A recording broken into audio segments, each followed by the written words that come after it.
We're Sade. I'm Cassie. I'm Keegan. I'm Christina. And there is a lot going on in Hollyweird. Yeah. I mean, there is. And also, I want to go ahead and give the disclaimer that we are recording ahead. So this will probably be a little bit in the past for everyone. Mm-hmm. However, it's new-ish for us. So we're going to talk about it. Cassie, you had sent a TikTok to us talking about an interview that, you know, it's award season. Hamnet is about to, is being nominated for a bunch of stuff. And Jessie Buckley is a front runner for best lead actress. Which, and by the way, deserved. Absolutely deserve. Like, yeah. She was so powerful in that movie. That movie, I will be doing something and it will pop into my head. I never want to see it again. But I'm glad that I watched it. Do you know what I mean? Do yes, you have movies like that? Yes, I do. Yeah. I'm like, I never want to go through that again. Yeah.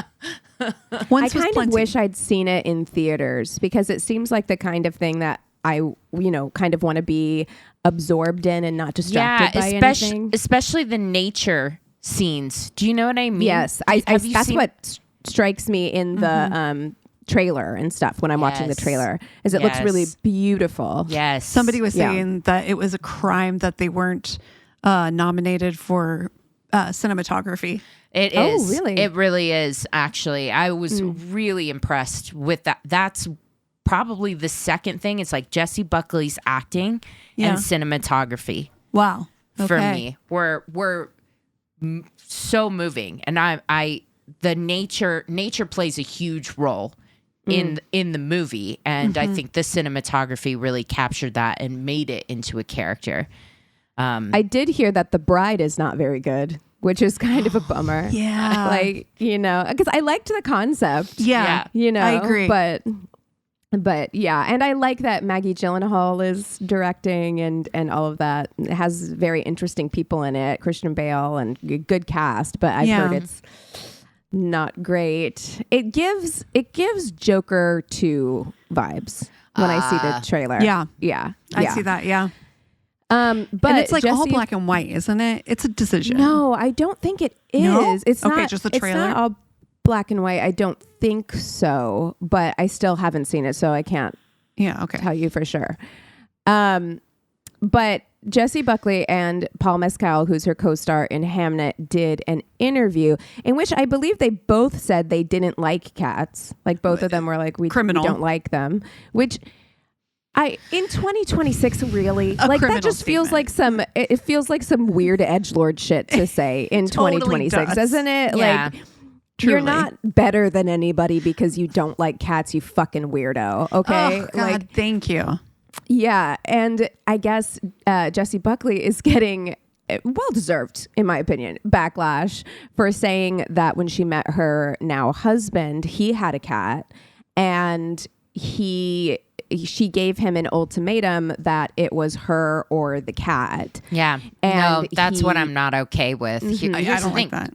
You can have a fucking preference. You know what I mean? Like, whatever. It's lame, but that's you. That's your life. Have your preference. But like for me, when you force somebody to rehome an animal, I just like, I hate that. I think giving that ultimatum is gross in the first, to begin with. I think doing it is also gross.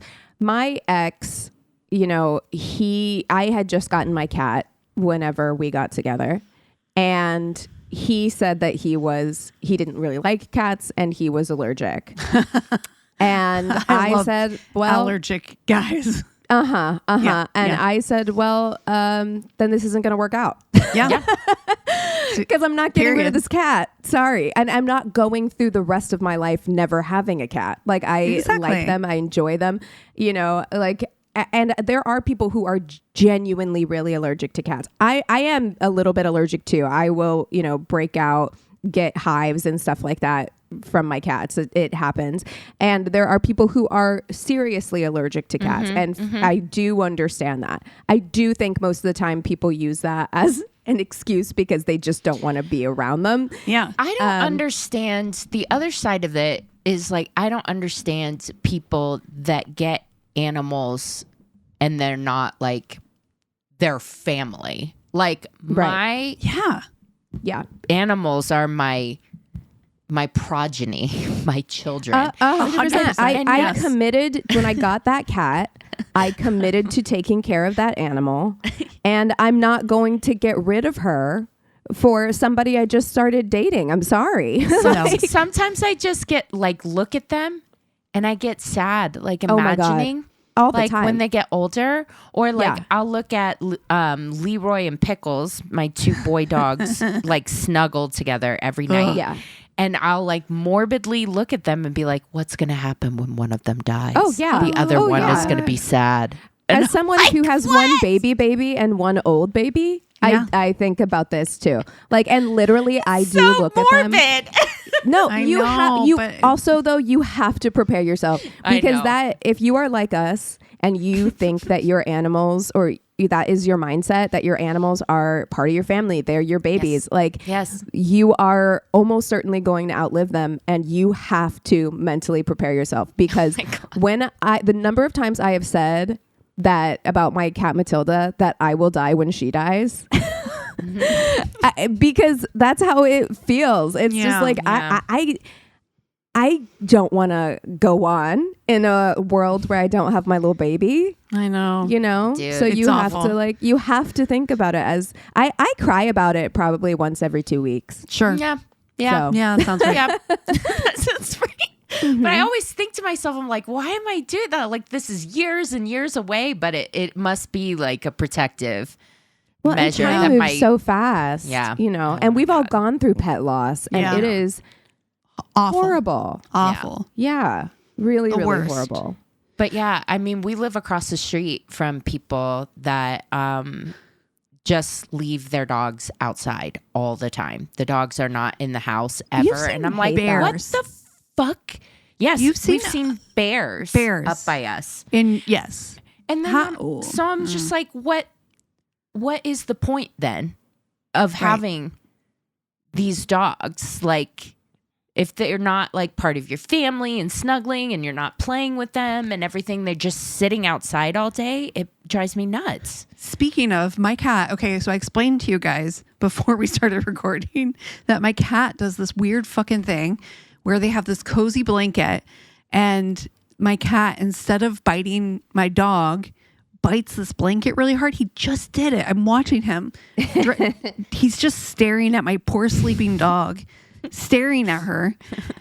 And then he just reached over and bit the blanket really hard. He's so weird. Yeah, they're so stinking weird. Yeah, animals have this is what I mean, is just like animals have such a distinct personality. Every animal you get has its own distinct, interesting personality. The idea that I could just give that up for someone I don't even know that well. Right. A man? Is like, a man? Absolutely not. I mean, Never. I think Jessie Buckley is beautiful and wonderful and talented, but bitch, I don't know you like that. Okay. No. This cat's been in my life, so I don't know what to tell you. Get over it, or go find somebody else. We had a friend who got rid of their cat because of a relationship. And then that relationship fell apart. Speaking of weird preferences, like not liking or hot cats, takes. or hot takes. Yeah. We got Timmy Chalamet with the hottest of takes. Basically, Dude, he looks like such a fucking dork in that video too. Like, he also just his little tiny mustache. Like, he's not even cute in that video. Hates that mustache so much. He just, little pencil thin mustache. I just wanna smack him across the face. Yeah. Like, he looks like a kid that needs to get smacked. Like getting too big for your britches. But to demean like an actual like art form like ballet and opera. And his opera. mother, his sister, his grandmother, all in ballet. All did ballet. Well, and he went to a prestigious art school. Exactly. So here's the thing. Because opera and ballet both okay, so just to give, I'm sure everybody knows this because it went mega viral, but Timothée Chalamet gave an interview where he basically said, and it's nobody Tim cares. Chalamet from now on. He doesn't deserve any fanciness on his name. Timothée. he basically gave an interview where he said that nobody cares about. He doesn't want to do ballet or opera because who cares about ballet or opera? Nobody cares about it, which is ridiculous. Both are very high intensity art forms. They require so much time and work and practice to get really, really good and get to like the top tier.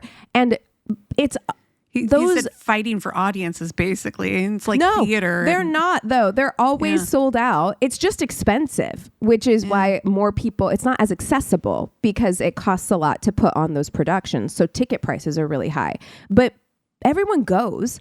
Like, are you kidding me? You're going to go to like the ballet in New York City and think it's going to be empty. You're going to go see Swan Lake and you think it's going to be fucking empty. Like, you're out of your mind. Like, you know, it's just so insulting. And the thing is, I do think that acting is a high art form.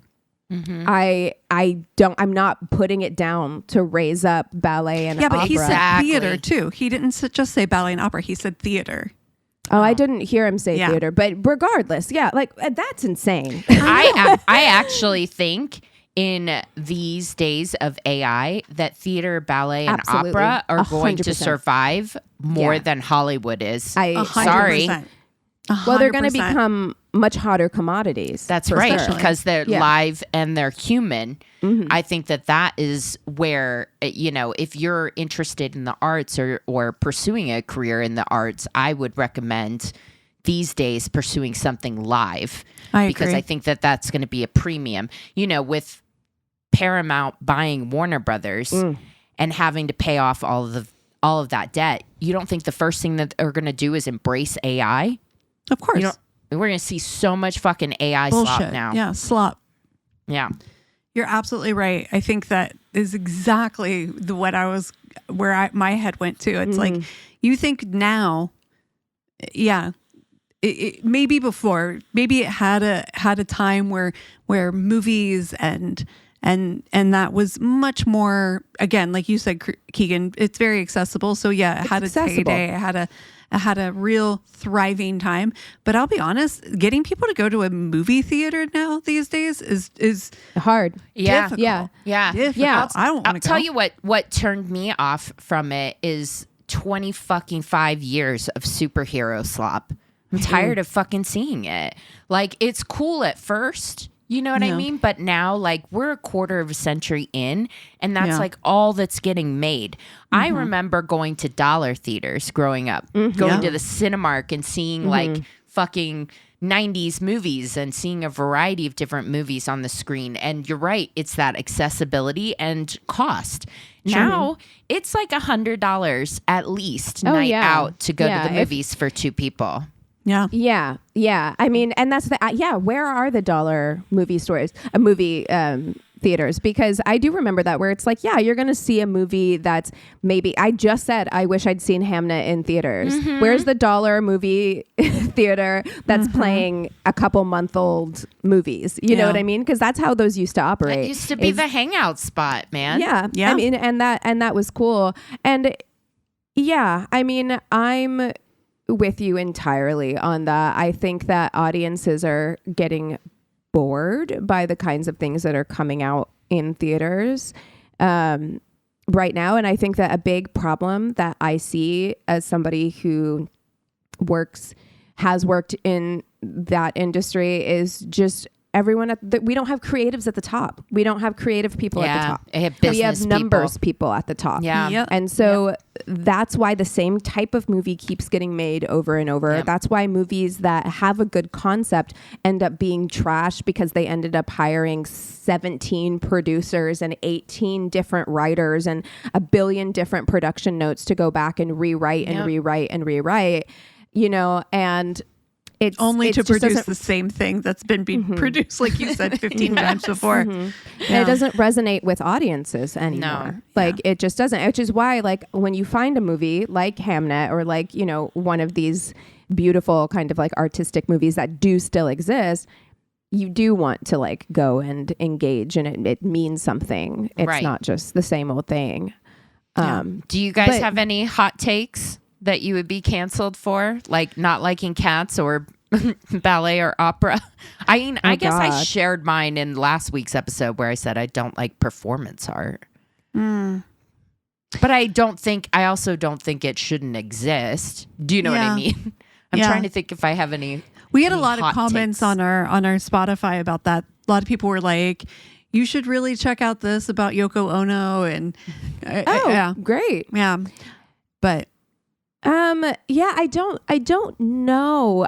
There are Jazz. things you really do hate jazz. You really do. You really do wish it didn't exist. that is my Which is a very hot take. I don't know. There are things I don't like. I don't enjoy, but I think I have a pretty live and let live attitude about most things. Like, enjoy what you enjoy as long as you're not hurting anyone. That's fine. Just don't shit on somebody else's thing that they like. You know what I mean? You Like, listen to jazz. Just don't make me listen to it. That's right. That's just right. don't invite me to your jazz night out. You know what? I am all set. Ooh. All good. Well, should we dip into the cards? Okay, and hold on just a see second. where we're going. These journeys have been quite spectacular. Everyone from Tom Selleck to just Billie the most Eilish. random. Yes. It's super random. Okay. Christina, you want to go first? Sure. All right. Tell me when to stop. Okay. Stop. Judy Garland. Fucking amazing. Are you kidding me? Judy Garland. Okay, so we're going to start off by saying obviously she's alive and we're doing her like at her peak. Do we want to say? Yeah. Oh my God. Which peak? I know. Judy Garland That's is the problem. That's the problem. Okay.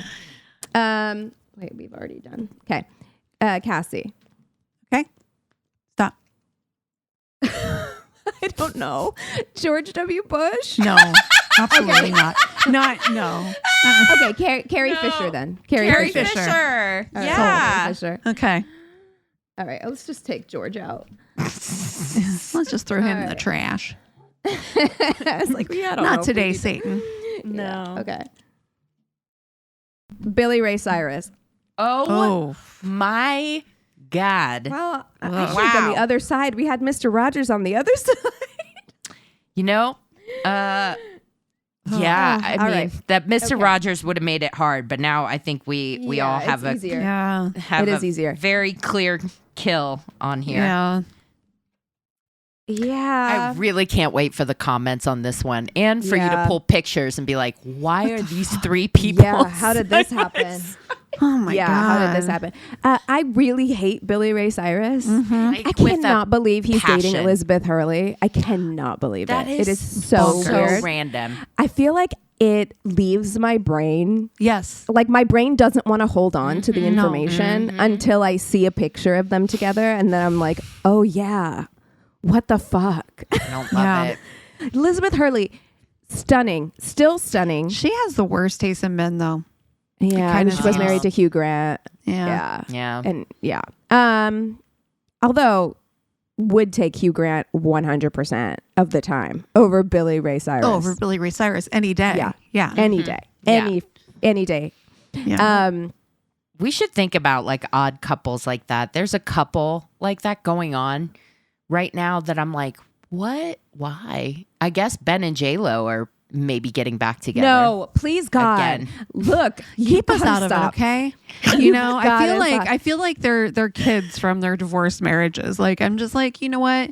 If you guys get back together, just don't tell us about it, all Don't right? tell Like, anybody. just- I I listen. don't want to know. I don't care. I gotta Ben see that Affleck- astrology. Like, what are they meant to learn from this like push-pull situation? I don't going know. Over They're decades. a modern Elizabeth Taylor and Richard Burton. Richard Burton totally. situation. It's just, guys, at some point, you guys are like in your 50s. You gotta just be like, this isn't gonna work. Obviously there's something that draws you two together. Either go to couples therapy and figure it out and make it work, or don't. Just don't. Do you guys know what would happen if like I had made a whole ass movie about Oh my the God. love that I shared with Eric, and then we like broke up right after. You would never hear from me again. Embarrassment. Never. Truly. Oh. Oh my God. Just guys. A whole ass movie with Jane Fonda in it? What? Wait, aren't they the same sign? Isn't that a thing? Like, aren't they both? She's like, a Leo. I don't know what. Say, I aren't don't they remember both what he Leo? is. Oh, maybe. Lord. Yeah, I can look it up. Let's find out. Like, yeah, we got to dip into that star chart. For our next episode, I have to tell you what I was spending my entire morning doing. It's like the most dorkiest astrology thing, but I think that amazing. He's a Leo too. He's a Leo too. I knew That's it. why. Yes. Yeah, you're right. That is why. That they're obsessed with themselves and each other. That's happening. Mm-hmm. Yeah. Okay. Yeah. And again, keep us out of it. Like, listen, good for you. Whatever. Do it, lady. I actually can't be kind for of me. like Ben And I Affleck don't now. wanna Like be in I've it. seen some interviews with him where I'm like, I think he's actually kind of like funny.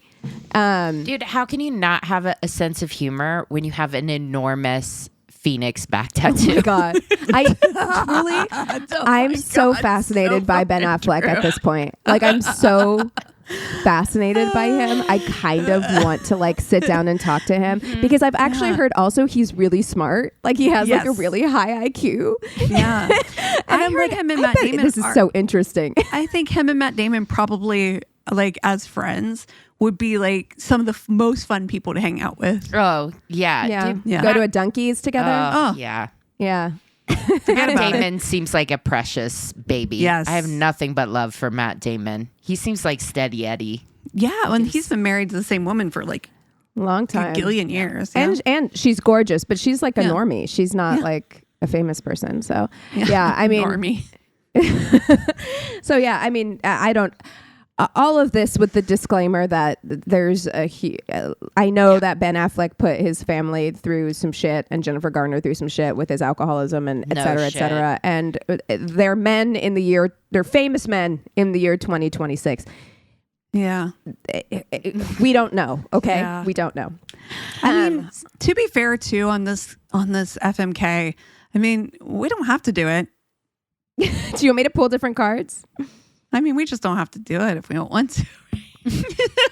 You're like, I opt out. That's Cassie saying, I don't want to. I mean, like, who do you want to fuck? Yeah. Carrie Fisher. But who you But I don't really want to marry Judy Garland. know. That's true. No. This is what I'm saying. This Like, is these it's three everybody's people- least favorite part of the podcast. We can skip it.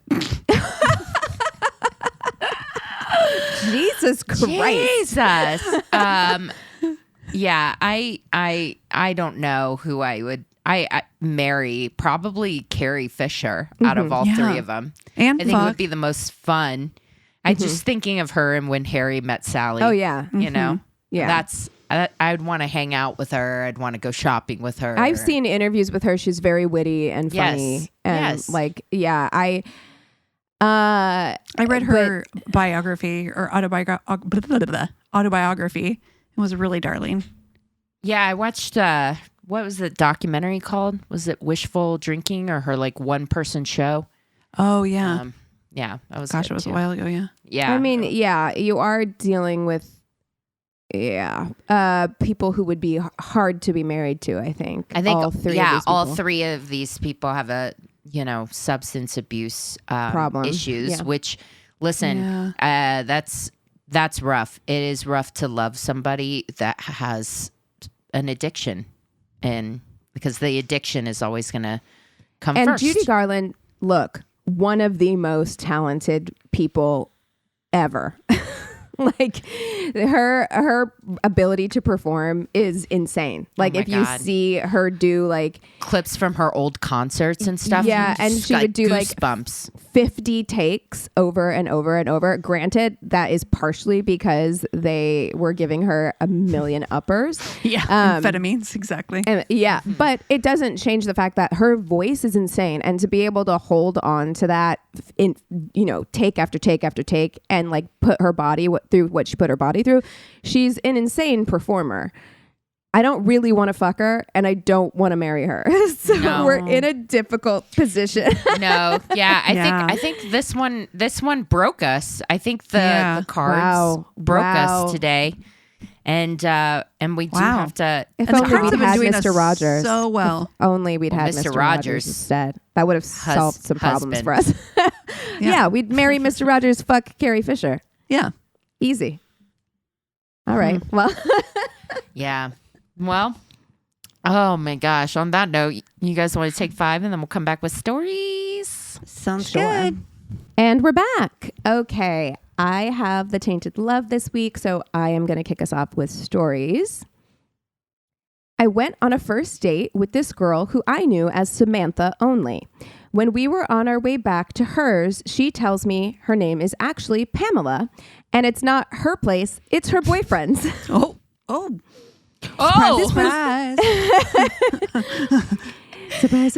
Surprise. This was okay, apparently, because she needed a place to stay. She then said that her boyfriend carries a really big knife, but this was okay too because he wasn't going to be there. Just all of his friends. No.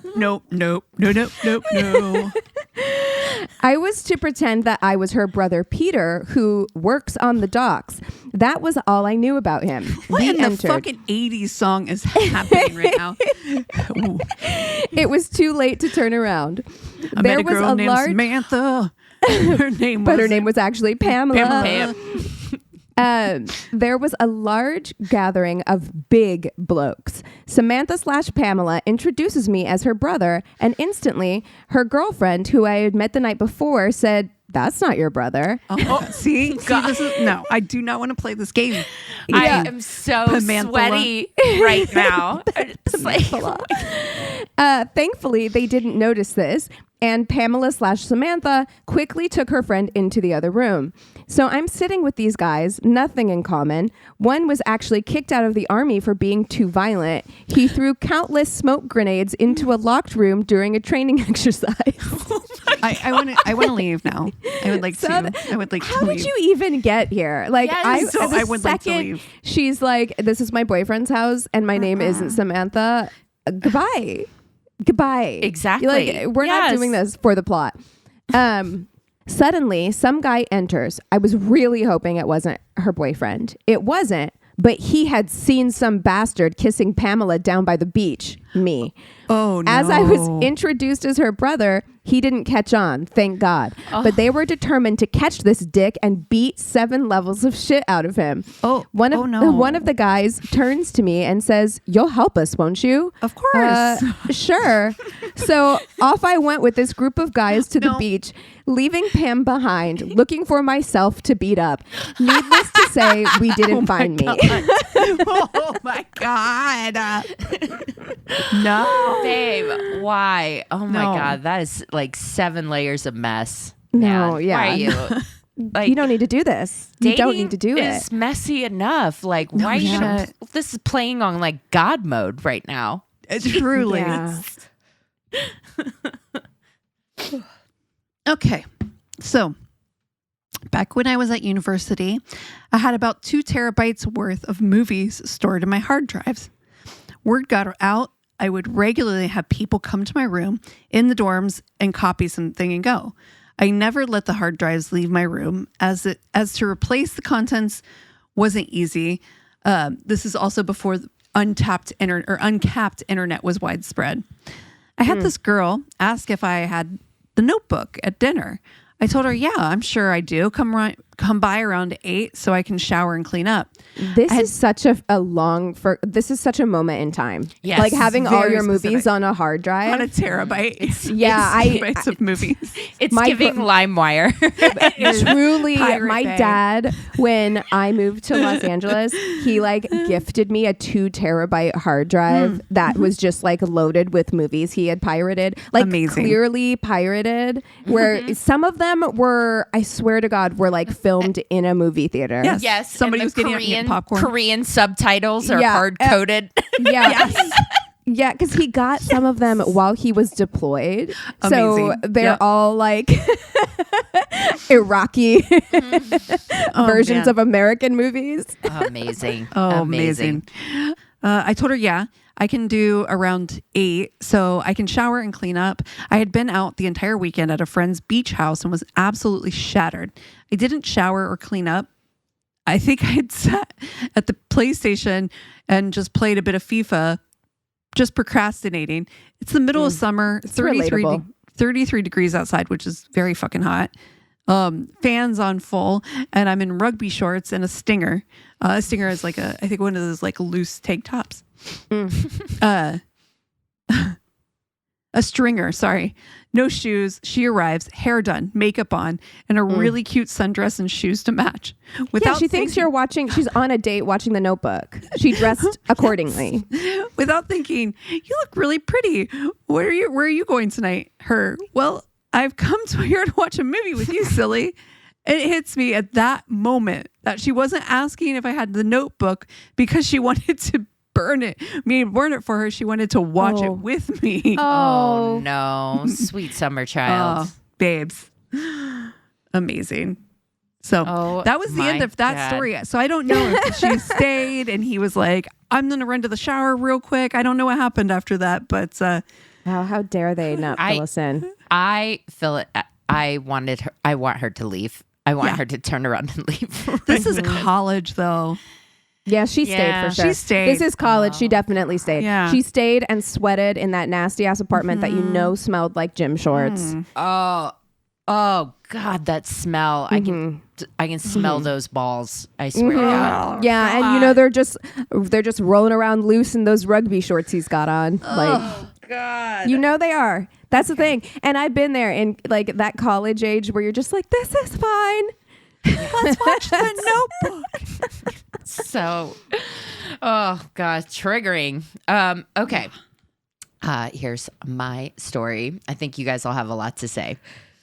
Okay.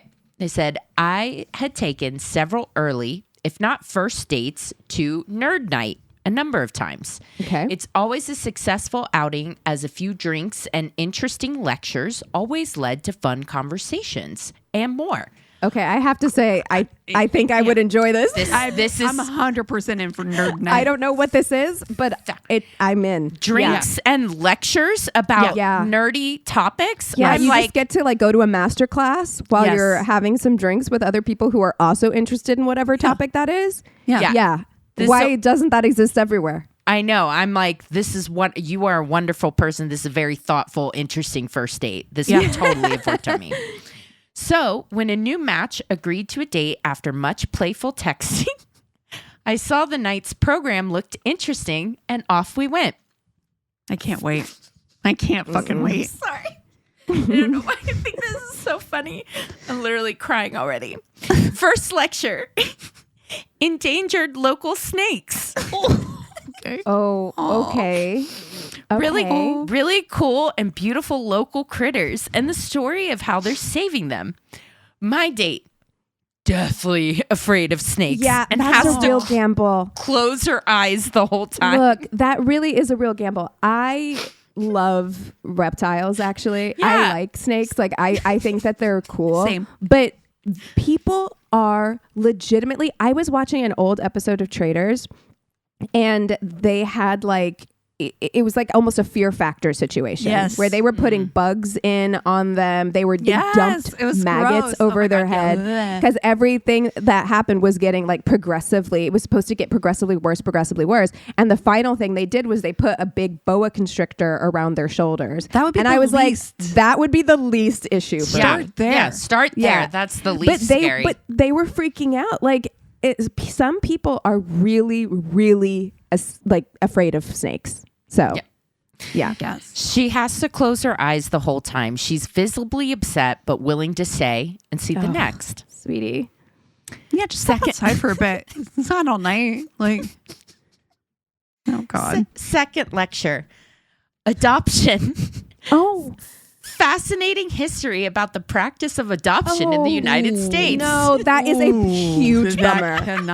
That can't be a good date topic. I've listened to that criminal episode, and it is a real upsetting situation. As somebody who's adopted, I don't love this story. This is a bad night for nerd night. You couldn't have been like, I don't know, the pyramids or something. These are some iffy topics. Yeah. My date had an adopted special needs brother who was bullied mercilessly all his life, with adoption often being the punchline. I offer to leave and do something different for the rest of the evening, but while she's very agitated now, we stay because the third lecture, breasts.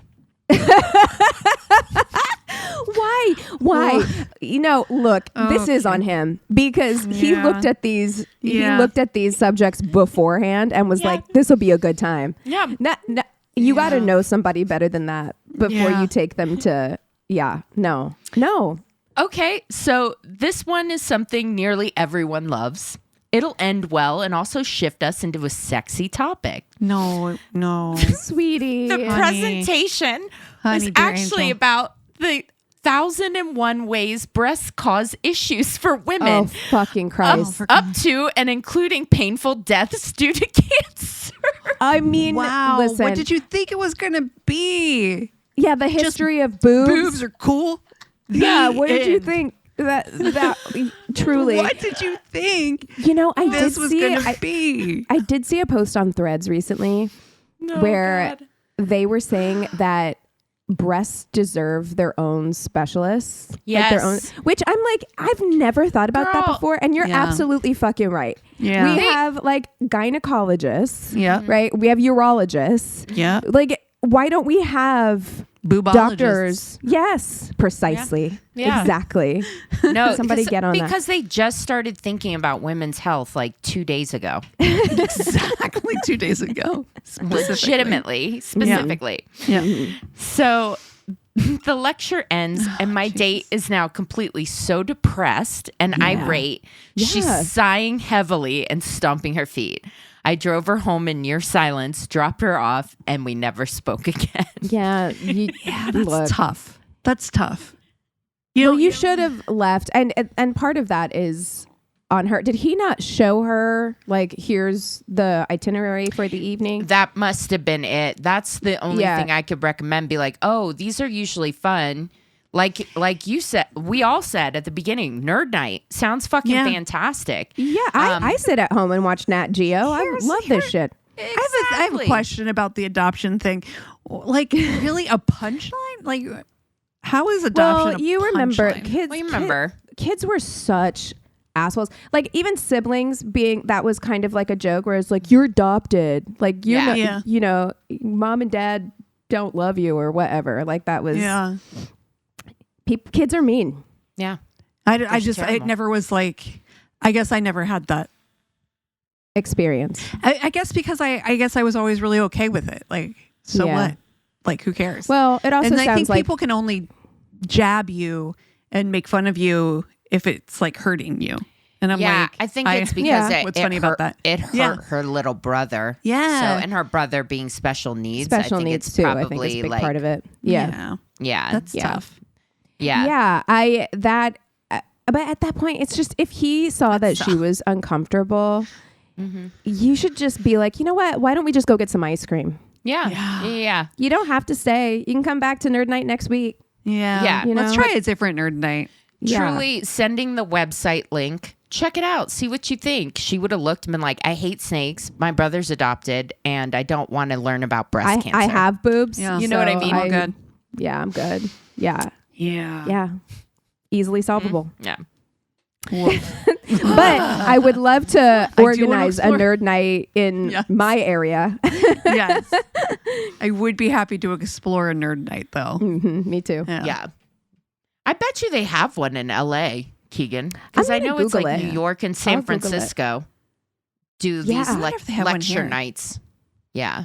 Yeah, I bet you they do. I bet you they do have some here. I need to get out more because the Bigfoot Lodge, which is kind of, on this side of town now where I'm living, is they have like a really good trivia night, and I haven't been in a long time, but I fucking love a bar trivia night. Girl, the way that Eric and I found out they have a trivia night in our Shut town, up. and we were Shut like, up. What? You're gonna be so fucking smart. I was gonna say you're gonna murder everybody you're at that. Everyone's gonna be so fucking mad at you. I just watched a TikTok that was like, if you live in a blue like city, just go out to any red community surrounding. You're gonna fucking just Oh my God. blow the pants off. They're gonna be Dominate. they're gonna be so mad at you, Christina. Like I can't wait. to hear. we're thinking, we're like, dude, is this even fair? Like, Yep. you know what you should do is invite like get a crew together, get a team. Yes. And we'll travel up there. Yes. And it'll be all ICP questions. Oh God, that oh my is what I was God. thinking. Monster Is there? energy. Yeah, it's gonna be all Ford truck related What questions. And I'm like, flavor of can't. Monster Energy was introduced during the Mountain Dew centric questions? NASCAR Yes. 2022? Yeah. Good point. oh, Jesus. Oh, we my are God. so awful. I know. I'm I know. sorry. Should we cut that? But no. Sorry. I think we're all in a mood today. This We is are. very interesting. We're very extra. Dude. I'm sorry. I'm sorry. Science is spoken around conservative brains. So, you know, Okay, yeah. I back my claim up with my full chest out. There you go. Yeah. They have a enlarged amygdala and fear-based thinking. And you go. they're not as smart. So there you go. Alrighty. Well, with that, Let's take 5 and come back with the Tainted Love. oh my God. And we're back. Keegan, tell us the Tainted Love. Okay, so I'm going to start off by saying that this is not a fun one. This is a sad one. Okay. But I first heard it on 48 Hours, which I've been listening to a lot of 48 Hours lately. But this is the murder of Sade Robinson. Ooh. Yeah.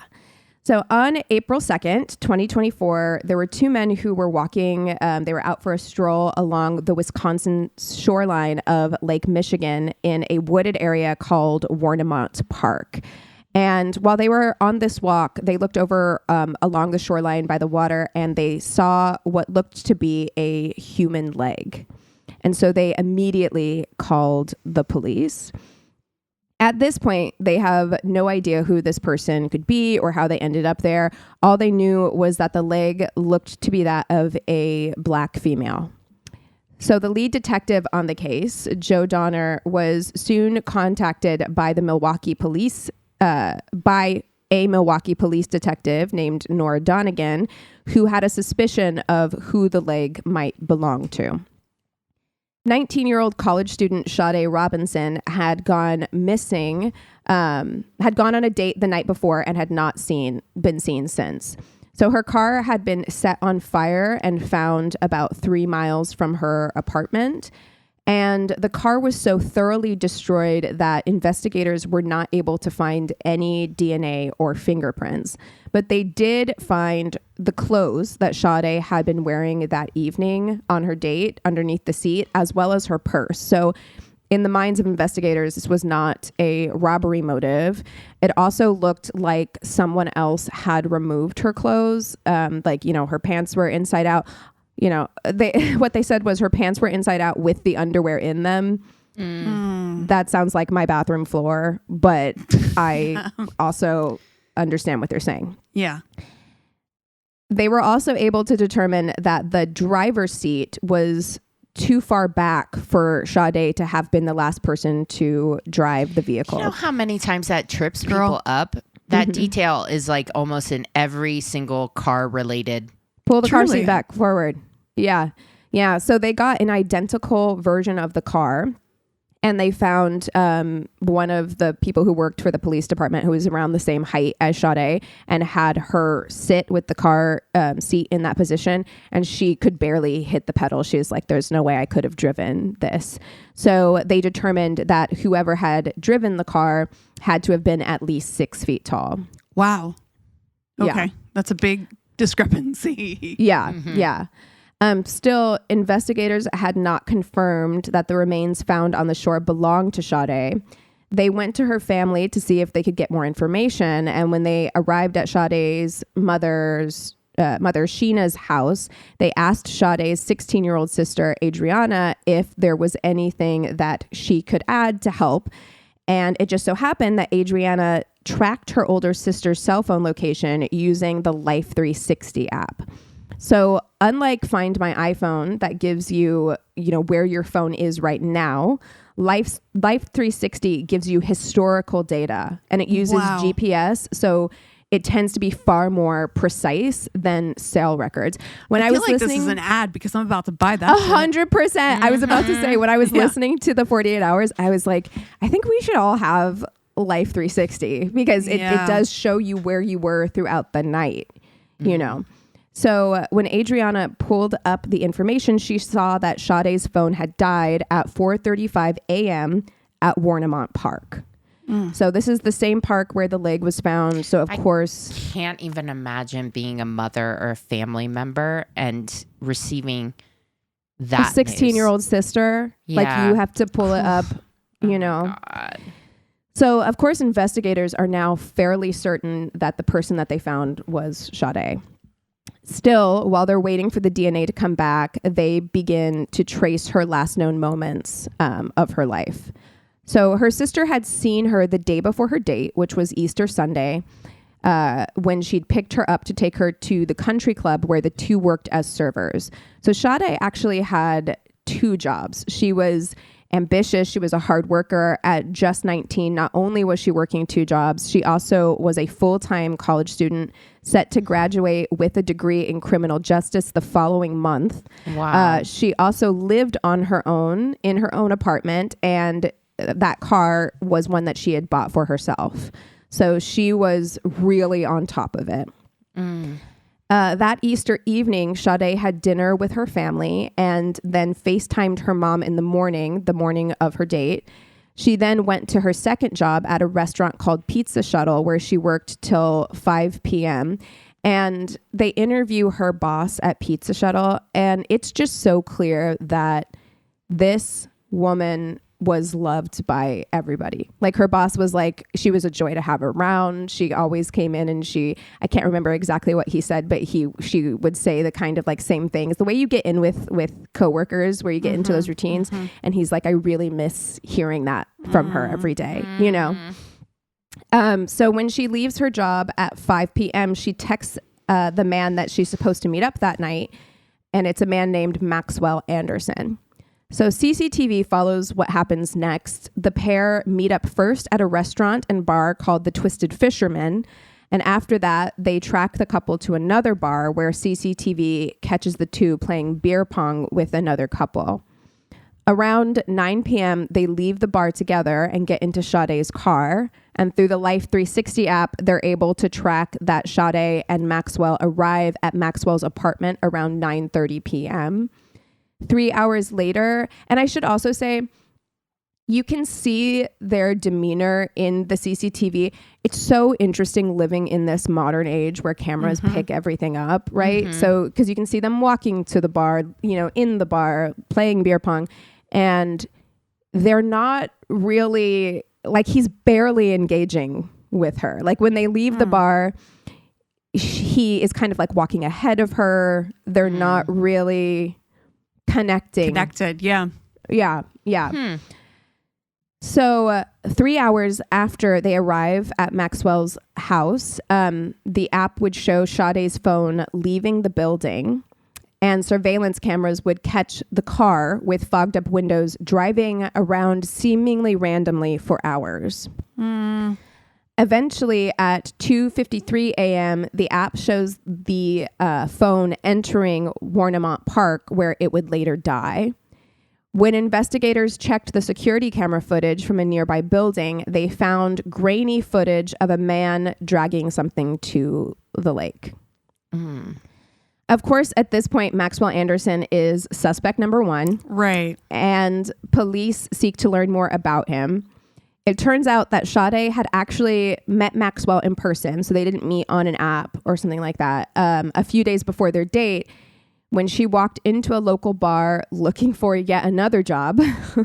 Oh my Lord. Yeah. There she met 6'1", 33-year-old Maxwell, who walked Sade to her car and asked her on a date. They exchanged numbers. How old is Sade again? 19. And he's 33? 33. 33? And she went in looking for a job, and he like walked her to her car and asked for her phone number.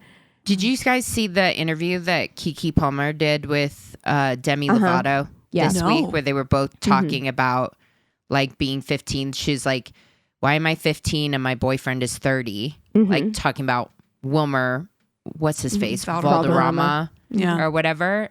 And it was just enlightening. It's such and Keke said she had the same experience, like being a teenager dating an adult man. That's and insane. It's that thing that we had talked about before or have talked about on the show before. Multiple where times, they make you feel so special. And at that age, when you have an adult man telling you, oh, so you're so mature. Yep. Yeah. Yeah, exactly. Yeah. So what Sade didn't know was that Maxwell had a history of violence, including disorderly conduct and battery after he beat a stranger who tried to intervene when he and a girlfriend were having a fight in public. On April 4th, so 2 days later, police got a warrant for Maxwell's apartment and they took him in for questioning, though he would request a lawyer immediately and therefore was never interrogated. In the home, they didn't find any signs of a struggle or dismemberment, but so they were thinking that he hadn't killed her here or dismembered her here, rather. While police struggled to put a case together, in the meantime, more body parts were washing up all over the county. Oh, God. Such a horror story. Yes. Yeah. All seemingly belonging to the same victim. Oh. So friends and family gathered to search themselves as they felt that the police weren't doing enough.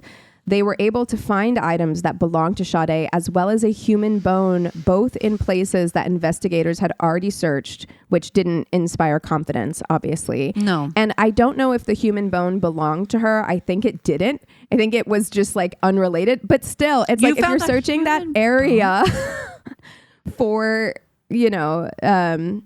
for signs of Sade, kind of a hard thing to overlook, no? Yeah. Also, whose was that?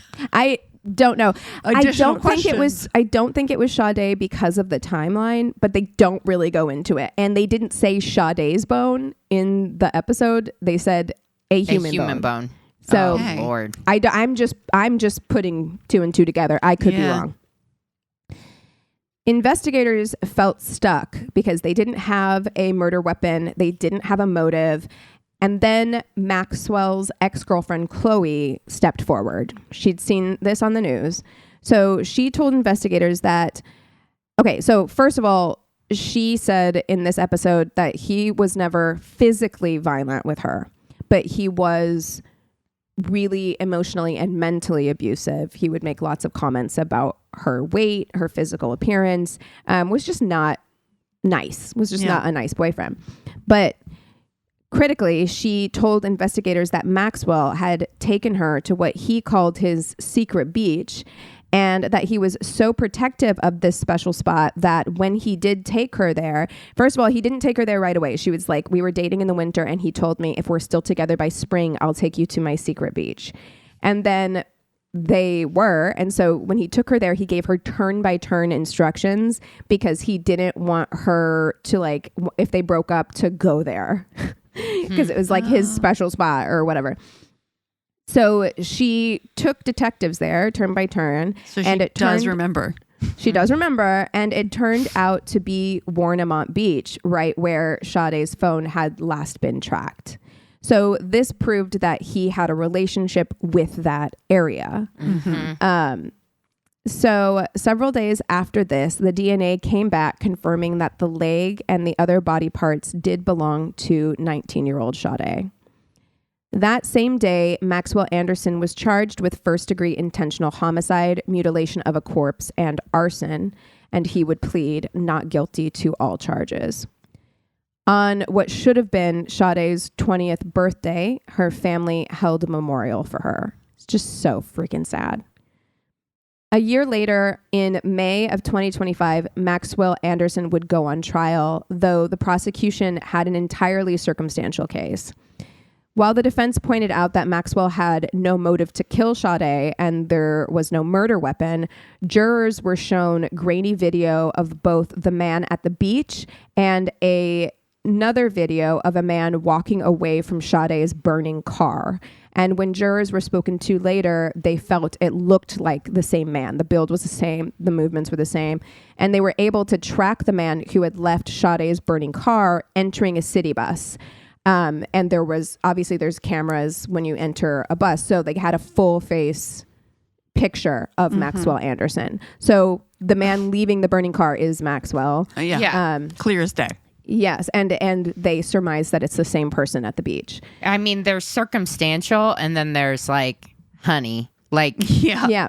I mean, you don't have him setting the car on fire, but you do have him walking every away. Single other thing. Yes, though. and even in that video too, there is another person in that video who's yelling at the person walking away from the car that's being set on fire, saying, "Hey, like that guy did it. That stop," you know.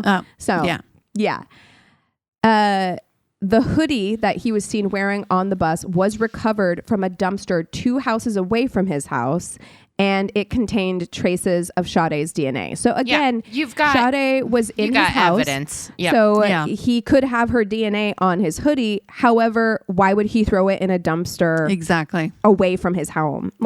That's strange. Chloe Wright also testified about Maxwell's secret beach. One of the last pieces of evidence presented to the jury would turn out to be the most damning. And these were photos found on Maxwell Anderson's phone that he had taken and deleted. And the photos are of Sade at his home. So I'm going to give a content warning for sexual assault. Oof. In the photos, she is face down with a white male's hand seen grasping her breast. And it's not clear in the photos if she is alive or dead. Oh. So jurors would later describe how shaken they were by the images and how heartbroken they were for Sade, because they described it as like, we are walking with her through her final night, through her final moments, because there's so much CCTV footage and those pictures, right? So you're seeing everything kind of playing out. I think that's something that the government should provide to people that have to serve on a jury for a violent crime like that, because some of them do now. Some of them do now. There was a criminal episode about this where, because so many jurors do have like PTSD when they are faced with like really, really violent or difficult cases, and they didn't used to provide any support at all. It's just like, just deal with it. See the worst things in the world and just deal with it, you know. When it came time to deliberate, they wanted to send a message with how quickly they returned their verdict. So after breaking for the night, it took them less than an hour to return a verdict of guilty on all charges, including first-degree intentional homicide, mutilating a corpse, and arson. At sentencing, Sade's mother, father, and sister all gave victim impact statements in which her mother, Sheena, this is so heartbreaking. Like, it makes me want to cry even now. Her mother, Sheena, requested that Maxwell return her daughter's crown to her because Sade's head had never been recovered. Oh, no. Oh, God. Maxwell spoke as well, insisting that he was not responsible for Sade's death. Piece of shit. Right. The judge read a statement that Maxwell had provided to an investigator after his conviction, in which he alleged that he regretfully didn't walk Sade to her car that night after he was at her house. And so she must have been abducted by an unknown assailant, either from the alley or from my backyard. And when asked to account for his presence in the area where her car was set on fire, Mr. Anderson said that he was set up. Okay. Oh, Okay. Okay. Cool. Yeah, sure. Detectives on the case have another theory. Of course, we can never know what really happened that night, but the theory is Taylor's oldest time. She went home with him. He wanted something physical. She said no, and it resulted in her death. The judge gave a moving statement during Maxwell Anderson's sentencing, which said in part, quote, "She was a girl that I would hope all young ladies would strive to be. She was loved in the community by almost everyone that touched her. You stole a truly shining light is what it sounds like." She then sentenced him to the maximum, life without the possibility of parole. A mural depicting Sade covers one side of the exterior walls of the pizza shuttle where she worked. Oh, why Her does mother- that make me cry? I know. Does that make me tear up? Her mother, Sheena, has launched a program in Sade's honor to help crime victims, and she has partnered with a Wisconsin state representative to create a task force to examine and prevent the disproportionately high levels of violence against Black women and girls. In May of 2024, Adriana, dressed in a pink cap and gown, and accepted Sade's degree at what should have been her big sister's graduation. oh, As of this recording, Sade's head has never been found. So that is the devastating murder of Sade Robinson. And that honestly, is- like, why at like 18, 19 years old, like anyone in their 30s trying to fuck with, it just makes me so angry. yeah. It's Makes just me so sad. Yeah, it's so sad. It's so pointless. You know, this was a first date. Other than just being a violent piece of shit, there was no reason for this. Honestly, there was no reason for this. I think about being 17 and dating like a 28-year-old, and I was like, I'm so cool. I'm so, Yeah. you know. We were all there. I fuck. feel like all of us have experiences like that. And especially when you're someone like, I would say that all three of us were pretty mature, you know, fast, quickly. And like when you're someone like Sade who is 19, but you are holding it down. You're paying for your own apartment. Yeah. You're paying for your own car. You're going to school. You're holding down jobs. You are mature. You feel and you mature. feel mature. Yeah. You know, so That's a don't grown think ass anything. adult there for the most part holding it down, but also still like, But you're still she's not brain of a 19-year-old. starting. Yeah. Right. Yes. Yeah. You still don't have that life experience that someone who's Right. 33 does. And so it's absolutely no shame on the younger people in these situations who No. like, No. you know, like, because No. of course. It's 'Cause of all course. shame to the 30-plus-year-olds who are And that's just- why it's- as awful as it is to survive in the current news environment that we're in, like Epstein files and that kind of thing, I think I was just talking about the Keke Palmer conversation. I think that the education is starting to come through for young women so. now, recognizing that a 30-year-old that is interested in somebody that still has the word teen in their age yes. is a fucking weirdo Yes. and a predator and like not to be trusted. I'm sorry. Yeah, That- I mean, and 100%. it does 100%. speak to the larger conversation I think we were having maybe a couple of weeks ago as well about the atmosphere of pedophilia that exists around dating. Where it's like not only are they aiming at very young women, they also want to continue to infantilize Yes. women who are older. They Girl. want women to appear Yes. Yes. you know, to It's appear in the culture. It's not it's just part of our dating. culture. Yeah, Yes. it is a part of our culture that we that all of us have to some degree participated in because it's just the way that we have grown up in this society. But it is something that I think we are starting to acknowledge more, and I hope fight against Yes, more. Like I am a rebel against 35-year-old woman. I am not a 16-year-old girl, nor should I strive to look or behave like a 16-year-old No. girl. That's right. Exactly. That's right.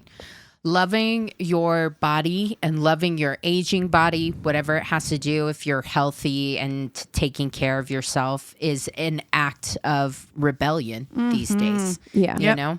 Yeah. And especially now that we're in an age of weight loss drugs, you know, that are being abused and going back into an ED culture. You know, it's wild to me that we're back in these days truly. again. Truly. Yeah. Which it feels like it's top down, right? The administration is a bunch of pedophiles. So therefore we have a very pedophilia culture right now. Yeah. And it is what it is. And I said what I said. Yeah. And you know, the one other thing that I will Won't say hear me is, disagree. yeah, strive to be strong. Like that is where I am at now in terms of like, once I started equating like extreme thinness with being weaker, like that they're intentionally trying to keep you weak. You know, if you're not feeding your body enough, you don't have enough adequate. And I am not talking about people who are naturally very thin. This is not the conversation. I'm not body shaming anyone, you know, who's like naturally that is their frame. I'm talking about the culture around not eating, extreme thinness, because you cannot have the kind of sustenance you need to fight the system if your brain doesn't work. If you're not eating enough, if you're not, you know, so strive to be healthy and strong, whatever that looks like for you. So yeah, we're going to need warriors to get through what we're going through right now. It is kind of feels like the last gasp of patriarchy and white supremacy and all of this stuff. They're fighting to hold on. They're fighting tooth and nail. They're fighting tooth yeah. and nail. You know, it's like the end of an exorcism movie where the demon knows it's about to be like forced out and it gets like real pissed off. That's where we're at right now. And that's why they're so mad is because we're getting mashed peas spit on us right now. Yeah. Seriously. 100%. We got educated. Yes. We're educated more than they are. We got fucking strong. We got rich. You know, we started to get our own money and started saying no, like we don't fucking need this traditional structure. And that's why they're fighting back so hard. I want to go flip a table now. Yeah. We're going to need a break after this one. For real. Well, what are you guys watching this week? Well, I watched Eric on Netflix. It's that show. It's older, not older, like a few years. Yeah. Benedict Cumberbatch is in it. Okay. I think maybe I saw previews for it or something. It's kind of weird, interesting. right? It's weird. Okay. But interesting as far as like, you know, unusual art goes, I support it because it was unlike really anything I'd ever seen. But let me tell you, Bum City. Oof. Like, lots of butts? No, not that kind of bummer city. Not heated rivalry Bum City. Like a bummer. Like a bummer. Like it's like no, New I York don't need any in of the that 80s. No. Kind of crime. Yeah, just it was not. It was very interesting. I don't regret having watched it, but in these trying times, I don't know that I would recommend it because it didn't make me feel good. It didn't make me feel good. Yeah. After we recorded last week, and you know, the bummer of that the world is, I was like, I need some PBS to like, yes, come into my brain and just melt all the nonsense away. And I watched all of Puzzle Lady and I thought it was super cute and it was very light. Did you watch it? No, I was going to put it on last night when I was going to bed, and then cozy mystery. I started watching it, but I was like, I don't want to fall asleep yet. I want to actually watch it. Yeah. So it's good. Cool. Someone mentioned to us that we didn't mention Arthur when we were talking about PBS shows. Arthur was so sweet. Yeah. So cute. Little Bear. Was it? Oh, no. Little Bear. Little Bear was on Nickelodeon. Sorry. But I did love Little Bear when I was a kid. I thought that was, just the cutest show. Well, what about you, Christina? I was watching TikTok, and I've seen Nathan Fillion go to all the different. Go what? I know. Eric has never seen Firefly. Oh. So we started watching Firefly in preparation for maybe if they're thinking about bringing it back. And you guys have to watch the movie too. And they better bring back fucking Fillion or Tudyk. Well, Alan Tudyk's character. Spoiler alert. Yep. What?